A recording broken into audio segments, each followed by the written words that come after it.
ఓ పాశ్చాత్య నాగరికత, నీ మోజులో నా దేశ యువత సంప్రదాయాలు మరచి విదేశీ సంస్కృతపు విషవలయంలో చిక్కుకొని మాదక ద్రవ్యాల మత్తులో వందే మాతరానికి బదులు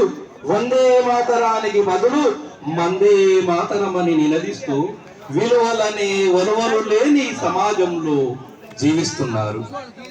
పరభాష మోజులో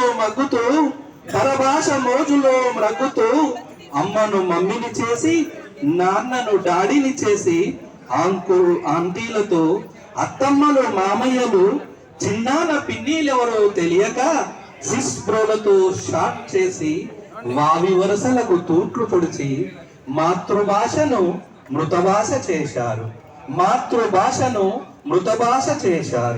మతమౌఢ్యం నెత్తికెక్కిన కొందరు శృతి మించిన నాస్తికత్వంతో ఇంకొందరు వేదాలు పురాణాలు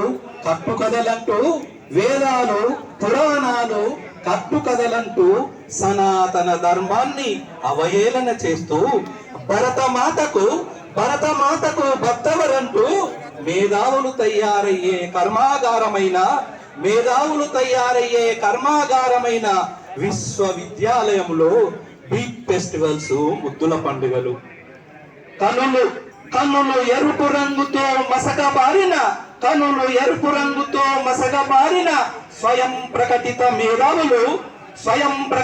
మేధావులు నిజమైన చరిత్రను అటకెక్కించి, విదేశీ చరిత్రను అందలబెక్కించి, సెక్యులరిజం పేరుతో నక్సలిజం పెంచేసి నేతాజీ, భగత్ సింగ్, అల్లూరి పటేల్ లాంటి దేశభక్తులను మరిపించి భారతావనికి సంబంధం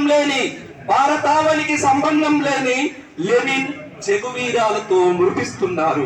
అందుకే స్వదేశితనం లేని విదేశీ తత్వానికి, లౌకికత్వం లేని సెక్యులరిజానికి, సభ్యత లేని విదేశీ సంస్కృతికి, యువతను మత్తులో ముంచే మాదక ద్రవ్యాలకు, మా మతమే గొప్పదనే మతమౌఢ్యానికి, పరభాష మోజులు మాతృభాషను మృతభాష చేసిన నవ నాగరికతకు చరమగీతం పాడేందుకు చేపట్టాలి మరోసారి భారత్ చోడో ఉద్యమం.